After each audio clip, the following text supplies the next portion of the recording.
يا حبيبي عندك ولاعة لو سمحت؟ ولا اقول لا خلاص خلاص شكرا شكرا شكرا. انا محتاج مشاكل انا ولا احتاج وجع راس؟ كفايه ملفي مليان قضايا ومليان حوسه، خليني اروح اطلب بنفسي احسن. بسم الله الرحمن الرحيم. السلام عليكم. انتوا متى جيتوا؟ كيف جيتوا هنا؟ وش فيه؟ السلام عليكم، مساء الخير. بصراحة أنا ما ودي أزعجكم ولا ودي أضايقكم ولا ودي أتكلم بالمشاكل اللي عندي. أنت زعلان مني؟ زعلان مني أنت صح؟ أنا ما أحب أحد يزعل مني. تكفى لا تزعل مني بليز، لا تزعل مني. أنت زعلان؟ ما أنت زعلان مني؟ أنا ما أحب أحد يزعل مني، ولا أحب إنه أحد أصلاً يتضايق ولا يزعل ولا شيء. أنت زعلانة مني؟ ليه تزعلين مني؟ زعلانة؟ لا تزعلين مني. ما أنت زعلانة؟ أنا ما أحب أساساً إنه أي شخص يزعل مني. وأنت لا تشغب جوالك ولا تطالع فيني كذا. أنت لما تطالع فيني كذا أنا أصلاً أرتبش وأتشتت، وأنا أصلاً ما أبغى أفضح نفسي. أنا عندي مشاكل مرة كثير ولا أبغى أتكلم فيها ولا أبغى أحد يعرفها، بس أنا جاي هنا أبغى أتكلم. بس أنت زعلان صح؟ ليش زعلان؟ ليش زعلان؟ أنت زعلان مني أنا؟ أزعجتك أنا؟ أزعجتك صح؟ صوتي مزعج؟ تبغى تسمعني ولا ما تبغى تسمعني؟ يعني أنت ما أنت زعلان صح؟ أنا ما أحب أحد يزعل مني. أيوة كذا أنا ما أبغاك تزعل. أنت ما أنت زعلان صح؟ أيوة أنا ما أبغى أحد يزعل مني ولا أبغى أحد يشيل في خاطره عني. يعني أنا من مشاكل اللي صارت معايا مشاكلي مرة كثيرة. يعني تخيل أنه أنا كنت مدرس صف أولى، أدرس أولى ابتدائي، وكان الفصل عبارة عن إزعاج. هذا يبكي وهذا يضحك وهذا يمزح وهذا رايح وهذا جاي، وأنا ماني قادر أسيطر عليهم ولا أنا قادر أكلمهم. ويوم رحت كلمت المدير قال لي يا أستاذ أنت كفو لهذه المرحلة ولا بد أنك تتحمل. قلت له يا أستاذ أنا ما عاد أقدر أصبر، المرحلة صارت متعبة وصرت مرهق وصرت مرة تعبان.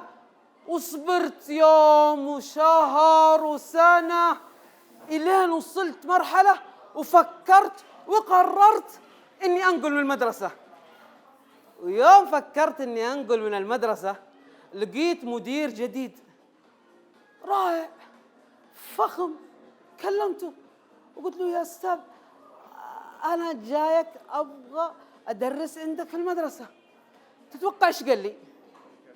قال لي هو مبتسم أنت إيش كنت تدرس يا أستاذ؟ قلت له أنا كنت أدرس صفوف أولية. قال لي ممتاز، أنا عندي عجز في صف أول. قلت له لا يا أستاذ أنا ما أبغى أدرس صف أول لأنه أنا عندي مشكلة معاهم. قال لي يا أستاذ أنت كفو. وتخيل أنه قالها لي بالنحوي، وأنا بصراحة أضعف عند النحوي مرة، أضعف عنده وما قدرت أقاوم. ليش؟ لأني ما أحب أحد يزعل مني. وتحملت سنة وسنتين وثلاث إلين وصلت مرحلة ما عاد أقدر أتحمل وما عاد أقدر أصبر، وطفشت من المدير وطفشت من المدرسة وحاولت إني أغير في وضعي. إلين رحت في يوم وقلت خلاص أصبر وتحمل، لأنه إيش؟ ما أحب أزعل أحد مني. ونشوف قضيتي الجديدة.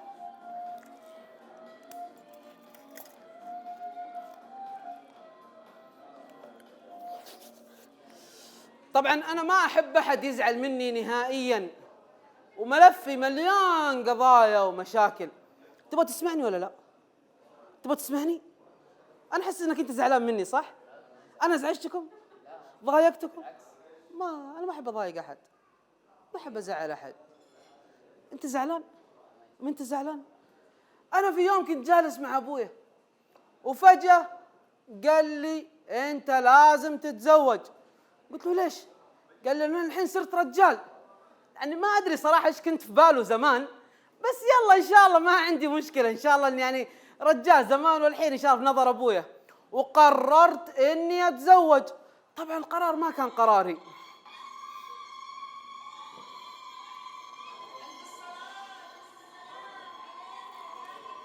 هوبا،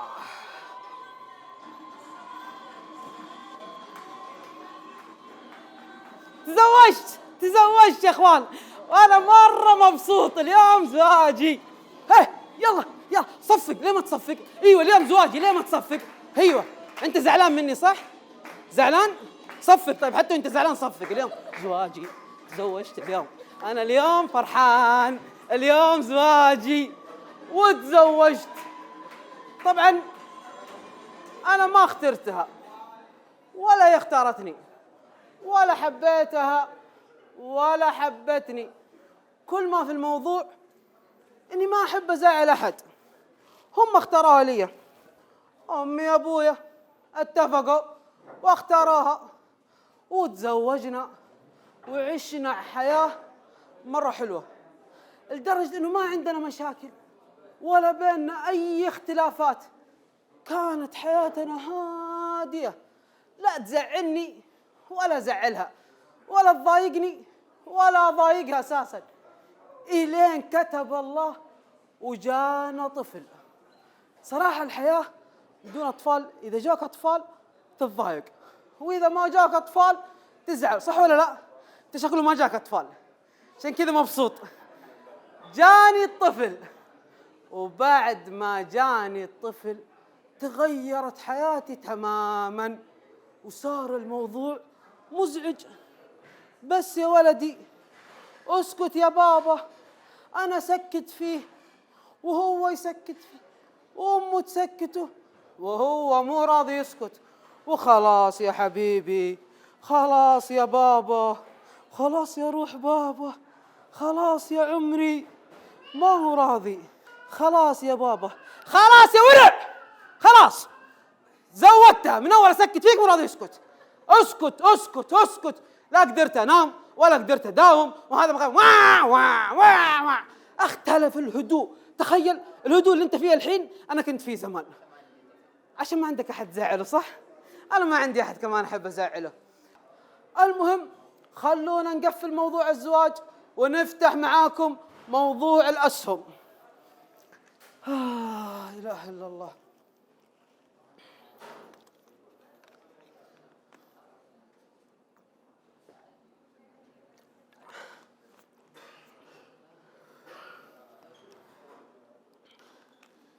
ما يرى تقفل المويه، ما ادري ليش زعلانه.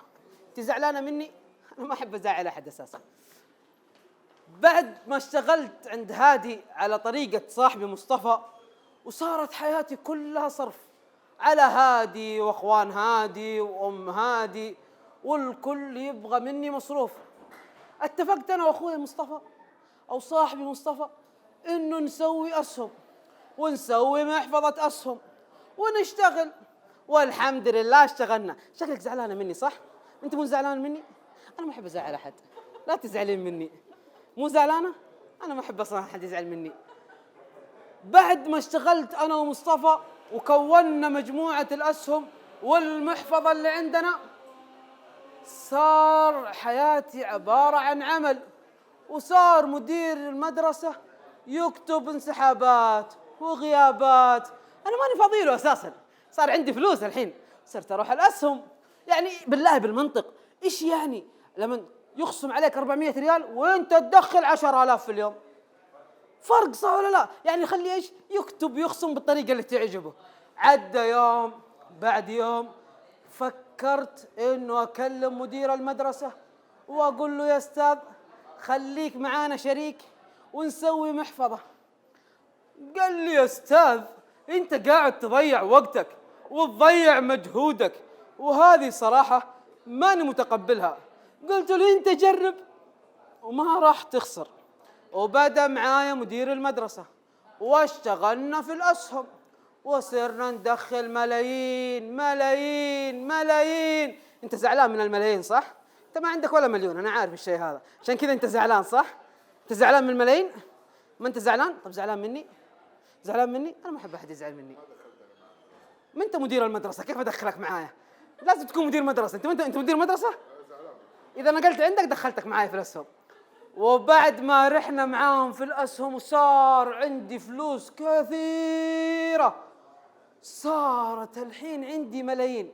ايش اسوي في الملايين هذه؟ محتاج اني ارفع عن نفسي، ابى اغير شيء من حياتي، ابغى اسافر، بروح اسافر.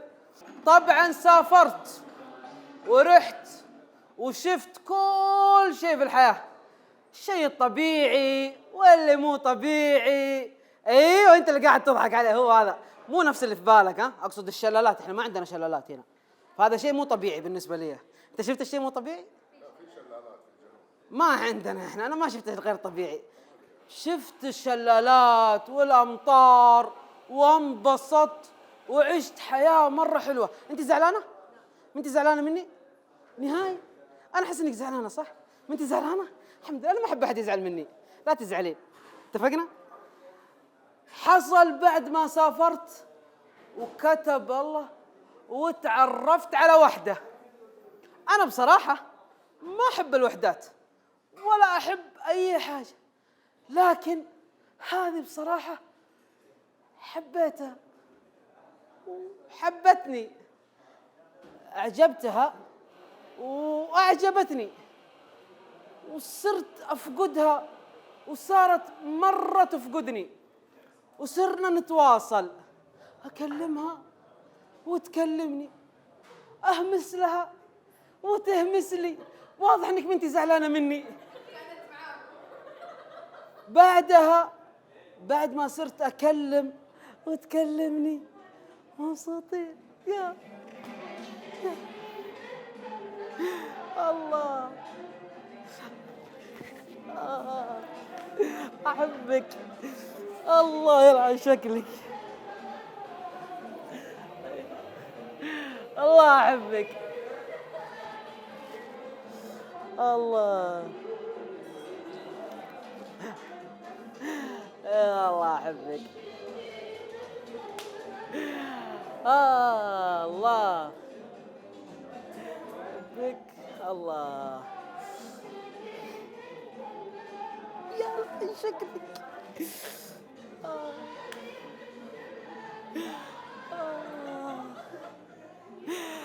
الله على صوتها، الله حبيتها حبيتها، حبيت كل شيء فيها، همسها خصمها كل شيء فيها حبيته.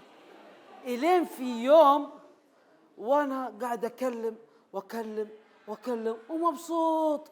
أنت متخيل إنه فاتورة التليفون صارت مرة غالية عندي لأني أكلم على طول، أحبها. إلين في لحظة، طبعا الزاوية هذه كلها حريم، أنا ما بتكلم معاهم. تعرف إن الحريم خطيرين في هذا الموضوع صح؟ وعندهم الحاسة إيش؟ السادسة والسابعة. كشفتني أم هادي وأنا أكلم وحده، وهنا اختلفت حياتي تماما، وصارت حياتي كلها مشاكل وكلها هوشات، واختلف الهدوء اللي كنا عايشين فيه، وصارت حياتي نكد أنا وأم هادي. طبعا فلوسي صارت تروح، ناس تقول مسحور وناس تقول مجنون وناس تقول مو بصاحي، وأنا بصراحة اللي كنت أحبها، بس قررت إنه ما حدخل في مشاكل ولا أبغى مشاكل ولا أبغى أحد أصلاً يزعل مني، لأنه أم هذه صارت حقت مشاكل، وأنا بصراحة طفشت وما أحب إن يكون في مشاكل في حياتي. إلين استسلمت ورجعت لأم هادي وتحملتها بشوشتها بعبطها بحوستها، لأنه إيش؟ ما أبغى مشاكل، ما أحب أحد يزعل مني. إلين في لحظة قررت إنه المشاكل أساسية، وإنه أحد أصلاً ما حد يهتم إذا أنت راضي أو زعلان، وإذا أنت كنت راضي أو كنت زعلان فما حد راح يدور فيك. فعشان كذا أنا قررت اللي يبغى يزعل يزعل، واللي يبغى يرضى يرضى، وأنا أحب أصلاً ما زعل أحد. السلام عليكم.